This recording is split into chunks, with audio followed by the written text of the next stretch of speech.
Hello student, this is Kekasha Banu, your teacher of accountancy. Today we will continue the chapter of 4, that is admission of a partner. You are watching a video B, part B. I hope you are healthy and safe at your home and following the instruction of COVID-19 lockdown. So let's start today's chapter, that is partnership, reconstitution of partnership firm, and the part is admission of partner. In last video we have discussed about the meaning of admission of partnership according to acts and sections. Also we defined it, and we have discussed about the whatever the circumstances and what will be the changes and adjustments to be done in the case of admission of partner. So firstly we have started the first topic, that change in profit sharing ratio. So when change in profit sharing ratio changes in amongst existing partners, so you have to find out two type of profit sharing ratio. Either you have to find out the new profit sharing ratio, and also you have to find out the sacrificing ratio.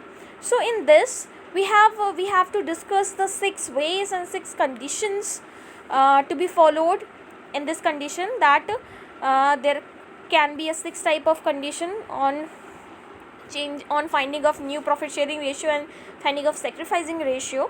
So in last video we have discussed only about the 3 ways. Today we will discuss the left 3 ways of finding of new profit sharing ratio and sacrificing ratio.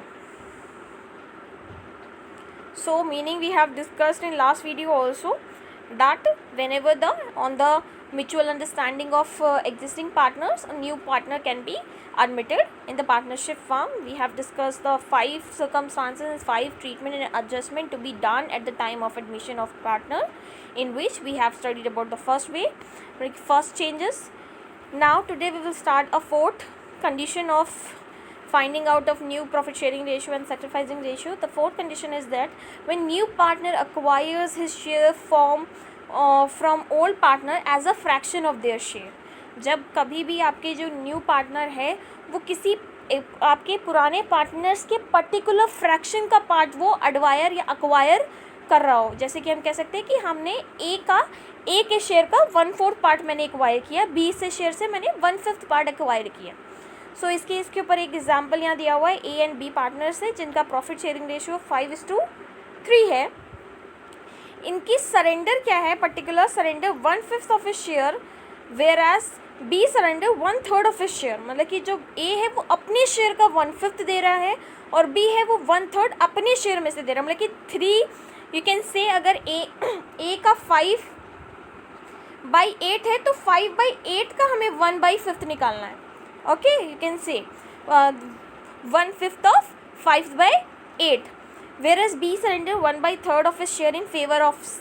So a new partner calculate a new profit sharing ratio. हमें new profit sharing ratio find out करना है. तो यहाँ पे आप देख सकते हैं, यहाँ पे सोल्यूशन यहाँ पे दिया हुआ है, कैलकुलेशन ऑफ सेक्रीफाइसिंग रेशियो, जिसमें हमने ए सेक्रीफाइस किया है 1/5 ऑफ हिज शेयर. तो ए की टोटल सेक्रीफाइसिंग रेशियो हम कैसे निकालेंगे, 1/5 ऑफ 5/8. तो मल्टीप्लाई करना हमें आता है 1/5 मल्टीप्लाई बाय 5/8, 5 कट 1/8 लेफ्ट हो गया. तो 1/8 आ गया सेक्रीफाइसिंग रेशियो ए का. अब बी का same as it is sacrificing ratio निकालेंगे 1/3 of his ratio. Of his ratio मतलब कि 3/8. तो 1/3 मल्टीप्लाई बाय 3/8, जिसको सॉल्व करने पर 3/24 आ रहा है. तो ए और बी का दोनों डिनोमिनेटर सेम होना चाहिए. तो डिनोमिनेटर सेम करने के लिए हम क्या करेंगे, 3/24 को डिवाइड कर देंगे डिनोमिनेटर को किससे, 3 से, ताकि 8 आ जाए. तो अगर हम डिनोमिनेटर को 3 से डिवाइड किया है तो हमें न्यूमरेटर को भी डिवाइड करना पड़ेगा 3 से. तो 3/3 1 बचेगा और 24/3 8 बचेगा. तो आ गया 1/8. मतलब कि दोनों ने 1/8 से सेक्रीफाइस किया है. सेक्रीफाइसिंग रेशियो में पता चल गया. सेम अगर हमें सेक्रीफाइसिंग रेशियो पता चल गया है तो न्यू रेशियो हम कैसे निकालेंगे, old ratio minus sacrificing ratio, जो कि हमारा यहाँ फॉर्मूला गिवन है. ओल्ड हमारा था ए का 5/8 और हमारा सेक्रीफाइसिंग रेशियो 1/8. सॉल्व करने पर आएगा 4/8. डायरेक्टली 5/8 माइनस 1/8, डिनोमिनेटर सेम है तो हमें एलसीएम निकालने की ज़रूरत नहीं है. तो एलसीएम भी क्या होगा, 8 होगा. 5 - 1 4, 4/8. I hope you have understood. Then B का शेयर सेम इज हियर, जो ओल्ड रेशियो था बी का ओल्ड रेशियो आई थिंक 3 था, ये 3 हो गया, 3/8 माइनस 1/8, तो 3 - 1 2/8, मतलब कि इनका न्यू रेशियो हो गया 2/8। अब सी का रेशियो कैसे निकालेंगे, जितना फेवर में लिया है ए और बी से डायरेक्टली उसको ऐड कर लीजिए, जितना लिया है ए से और जितना लिया है बी से, मतलब कि जो इनका सेक्रीफाइसिंग है वही तो इसका अर्निंग हुआ, सेम ईयर। तो सेम ईयर 1/8 + 1/8 हो जाएगा 2/8 हो जाएगा इसका न्यू रेशियो। तो आपका पर्टिकुलर रेशियो क्या बना, 4:2:2, 4:2:2। अब देखिए इसमें कॉमन फैक्टर है 2, तो डिवाइड कर देंगे, तो यहाँ बचेगा 2 1 1। ओके, 2:1:1 हो गया new profit sharing ratio among A B C. Now let's read and let's understand the next method. When new partner does not acquire his share from all partners, कभी कभी ऐसा होता है जो हमारा न्यू एडमिटेड पार्टनर है वो सबसे ही अक्वायर शेयर अक्वायर नहीं करता, वो हो सकता है किसी स्पेसिफिकली किसी एक पार्टनर से भी शेयर अक्वायर कर सकता है on the mutual understanding among the existing और ओल्ड पार्टनर्स, कि सारे पार्टनर्स अगर म्यूचुअल अंडरस्टैंडिंग से कर रहे हैं कि कोई एक न्यू पार्टनर है वो स्पेसिफिकली किसी एक पार्टनर से भी अपना शेयर ऑफ इंटरेस्ट अक्वायर कर सकता है। तो इसके ऊपर एक कंडीशन याद हुई है, यहाँ पे एग्जांपल है गिवन, ए और बी और सी पार्टनर थे जिनका प्रॉफिट शेयरिंग रेशियो 3:2:1 है, मतलब कि 3/6, 2/6, 1/6। दे एडमिटेड डी फॉर 1/6, हमारे जो डी न्यू पार्टनर हैं उनको 1/6 शेयर के लिए एडमिट किया है, जिसमें से she would retain his old share, मतलब कि जो सी का है वो उसका ओल्ड ही शेयर रहेगा, मतलब कि 1/6 ही रहने वाला है, उसको चेंजेस हमें नहीं करना है। तो मतलब कि सेक्रीफाइस भी वो नहीं करेगा कुछ भी, तो सेक्रीफाइस कौन करेगा, जो बचे, मतलब कि हमारे ए एंड बी, तो ए बी उतने में ही सेक्रीफाइस करेंगे जितना उनका रेशियो, दैट इज 3:2 सेक्रीफाइस करेंगे 3:2 में से 1/6 पार्ट के लिए। तो हमें वही करना है, calculation of sacrificing share ratio, a sacrifice करेंगे अपने ओल्ड रेशियो के अकॉर्डिंग 1/6 के लिए, मतलब कि 3/5, क्योंकि अब रह गया 3:2, तो इनका रेशियो क्या हुआ 3/5 हो गया, तो 3/5 के लिए 1/6 अपना रेशियो सेक्रीफाइस कर रहे हैं, तो निकालने पर इसका पर्टिकुलर सॉल्व करने पर आएगा वैल्यू आपकी 3/30। कैसे 3/30 आएगा आपका, 3/5 × 1/6, 3 × 1 3 and 5 6 30, या फिर इसको और शॉर्ट करेंगे तो 1/10। ओके, 1/10। देन बी का सेक्रीफाइसिंग निकालेंगे, तो बी का कितना हुआ 2/5 के लिए, 1/6 के लिए सेक्रीफाइस करेंगे तो वैल्यू आएगी 2/30, इसको हम और सॉल्यूट शॉर्ट फॉर्म में करेंगे तो 1/15, और बी सी सेक्रीफाइस का कुछ नहीं, नील होगा क्योंकि हमें उसको रिटेन रखना है। तो सेक्रीफाइसिंग रेशियो का ए एंड बी का क्या आ जाएगा 1:1, यू कैन से 1/10 और 1/15, या फिर 3/2, इनका ओल्ड रेशियो ही इनका सेक्रीफाइसिंग रेशियो हो जाएगा। Next, calculation of new profit sharing ratio, बस हमें क्या करना है, ओल्ड शेयर में से सेक्रीफाइसिंग शेयर माइनस करना है। तो ओल्ड था हमारा ए का 3/6, जिसमें से 1/10 हमारा सेक्रीफाइसिंग रेशियो निकला है, तो 3/6 में से 1/10 माइनस करेंगे तो आपकी वैल्यू आ रही 24/60, जिसको आप सॉल्व करने पर लाएंगे कैसे, 3/6 माइनस 1/10, एलसीएम आएगा 60, कॉमन फैक्टर है नहीं कोई, तो 6 × 10 60, 60 डिवाइड बाई 6 10 आएगा, 10 × 3 30, माइनस 60 डिवाइड 10 आएगा 6 × 1 6, तो 30 - 6 आ जाएगा 24/60, आ गया हमारा new profit sharing ratio of A. Then B का कैसे निकालेंगे, बी का same as it is, old share था 2/6 और सेक्रीफाइसिंग था 1/15, सॉल्व करने पर 24/90। सी का न्यू शेयर कितना हो जाएगा 1/6, क्योंकि उसमें कोई भी शेयर सेक्रीफाइस नहीं किया। डी का शेयर हम कैसे कन्वर्ट करेंगे, simply is that D is new share is जितना उसने ए से एक्वायर किया, जितना उसने बी से एक्वायर किया, 1/10 उसने ए से एक्वायर किया, 1/15 उसने बी से एक्वायर किया, उनको ऐड कर लेंगे, ऐड करने पर आखिरी वैल्यू आएगी 1/6। अब देखिए तीनों के जो डिनोमिनेटर है वो क्या है, अनइक्वल है। ए का है 60, बी का है 90 एंड सी का है 6 एंड डी का है 6।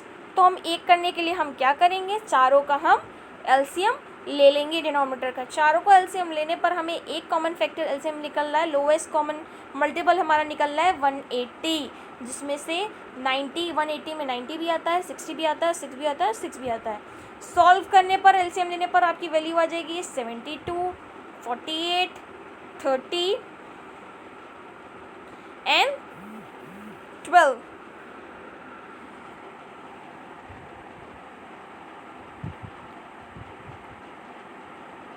12,855 आपकी वैल्यू आपका रेशियो आएगा। इसको कैसे हम समझ सकते हैं, इसको ऐसे देख सकते हैं जैसे कि हमारा कॉमन एलसीएम था 180, ठीक है। 180 डिवाइड बाय फर्स्टली 60 का करेंगे तो आएगा 3 टाइम्स, 3 को मल्टीप्लाई करेंगे 24 से, आपका आ जाएगी 72 वैल्यू। देन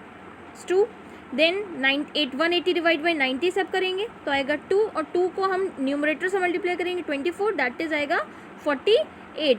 देन 180 को डिवाइड करेंगे 6, क्योंकि सी का शेयर डिनोमिनेटर 6 है, डी का भी डिनोमिनेटर 6 है, मतलब कि दोनों का सेम है 6। तो आपकी वैल्यू आ जाएगी आपकी 30, because 180 divide by 6 that is 30, और 30 को 1 से मल्टीप्लाई करेंगे तो दैट विल बी 30, मतलब कि दोनों के लिए आएगा 30। 72, 48, 30 एंड 30 ये आपका रेशो आ रहा है। अब देखिए इन चारों में एक कॉमन फैक्टर आ रहा है, वो हमारा कॉमन फैक्टर है 6। जो 6 है वो सबसे डिवाइड हो जाएगा, तो 6 को इससे डिवाइड करेंगे तो 5, 6 को इससे डिवाइड करेंगे तो 5, 6 को इससे डिवाइड करेंगे तो 12 एंड 6 को इससे डिवाइड करेंगे तो 6 को 48 से डिवाइड करेंगे तो 8 एंड 6 को 72 से डिवाइड करेंगे तो 12। आपका रेशो आ गया 12:8:5:5, मतलब कि 12:8:5:5 का आपका रेशियो आ गया ABCD का new profit sharing ratio. Further moving ahead, case 6, when more than 1 partner is admitted. कभी कभी आपके एक टाइम पे एक से ज़्यादा पार्टनर एडमिट हो सकते हैं, तो इंडिविजुअली भी ये भी कर सकते हैं कि एक पार्टनर किसी एक ओल्ड पार्टनर से शेयर एक्वायर कर रहा है और दूसरा न्यू पार्टनर किसी दूसरे पार्टनर से शेयर एक्वायर कर रहा है। So when more than 1 partner, इसके ऊपर एक केस है, यहाँ पे एग्जांपल दिया हुआ है कि एक्स एंड वाई पार्टनर है जिनका रेशियो है और प्रॉफिट शेयरिंग रेशियो है 3:2। इन्होंने एडमिट किया है पी और क्यू को, और एक्स की सरेंडर है, कर रहे हैं अपने शेयर 1/3 ऑफ इस शेयर, मतलब कि 3/5 का 1/3 जो है इन फेवर ऑफ पी, ये पी के फेवर में सरेंडर कर रहे हैं, और वाई जो है 1/4 ऑफ इस शेयर जो है वो क्यू के फेवर में सरेंडर कर रहे हैं। तो हम वाई का हम जो सेक्रीफाइसिंग रेशियो होगा वो क्यू का getting ratio that is new ratio होगा सेम एज इट है, और जो एक्स का सेक्रीफाइसिंग रेशियो आएगा वही उनका पी का हमारा गेटिंग और न्यू प्रॉफिट शेयरिंग रेशियो आ जाएगा। तो कैसे निकालेंगे हम, पहले हम निकालते हैं एक्स की सेक्रीफाइसिंग रेशियो। एक्स का सेक्रीफाइसिंग रेशियो कैसे निकालेंगे, सरेंडर वैल्यू 1/3 ऑफ इस शेयर इन पी, तो इनका ओल्ड रेशियो था 3/5, 1/3 मल्टीप्लाई बाय 3/5, जो आपकी वैल्यू आ जाएगी 3/15। ये आ गई सेक्रीफाइसिंग रेशियो 3/15। वाई की सरेंडर वैल्यू है 1/4 ऑफ इस शेयर, इनका पुराना ओल्ड शेयर था 2/5, तो 1/4 ऑफ 2/5 मल्टीप्लाई किया तो 2/20, ये आपका सेक्रीफाइसिंग रेशियो आ गया एक्स और वाई का। तो एक्स के लिए जो 3/15 था वो हमारा पर्टिकुलर पी के लिए न्यू प्रॉफिट शेयरिंग रेशियो हो जाएगा, और same as it is on opposite of Y का जो सेक्रीफाइसिंग 2/20 है वही हमारा जेड के लिए न्यू प्रॉफिट शेयरिंग रेशियो हो जाएगा। अब एक्स का निकालेंगे और वाई का निकालेंगे। एक्स का कैसे निकालेंगे, जैसे हम करते हैं old minus sacrificing ratio. Old था 3/5, सेक्रीफाइसिंग था 3/15, सॉल्व करने पर 6/15 आया। वाई का ओल्ड था 2/5, सेक्रीफाइसिंग था हेड निकला 2/20, सॉल्व करने पर 6/20 आया। तो 6/15, 6/20, 3/15 एंड 2/10, ये देखिए आपकी शेयरिंग रेशियो हो गया एक्स और वाई पी क्यू का 6/15, 6/20, 3/15 एंड 2/20। तो इसमें अब देखिए डिनोमिनेटर क्या है, अनसेम है, तो सबसे पहले हम क्या कर लेंगे, सेम कर लेंगे। सेम करने के लिए हम क्या करेंगे, एलसीएम लेंगे, क्योंकि 20 और 15 का में जो common LCM you can say lowest common multiple है 60, तो 60 हमने एलसीएम ले लिया. Now 60 divide by 15 gives you 4. 4 multiply by 6 gives you 24 is 2. 60 divided by 20, that is denominator, that is 3, and 3 multiplied by the numerator, that is 6. 3 6 are 18. Okay, then 6 divided by 15 again 4, and 4 multiplied by 3, 4 3s are 12. Then fourth is 20. 60 divided by 20 is 3, and 3 multiplied by numerator, that is 2, that is 6. अब देखिए 24, 18, 12 और 6. Again इसमें एक common factor है, वो क्या है? 6 खुद. तो हम कॉमन फैक्टर को हम डिवाइड करेंगे. 6 4s are 24, 6 3s are 18, 6 2s are 16 and 6 1s are 6. तो हमारा जो लोवेस्ट जो रेशो आएगा वो आएगा 4:3:2:1 is the new profit sharing ratio among the all partner, that is X, Y, P, Q. So that is all about whatever we have discussed today. So for today, that's I am summing up. We have discussed the left 3 ways of finding out new profit sharing ratio and sacrificing ratio. In next video, we will start the treatment of goodwill. Either that goodwill are brought by the new admitted partner, or whatever the what will be the treatment of existing goodwill in the books of account at the time of admission of partner. Till then, have fun, stay home, stay healthy, and if you have any query, ask me.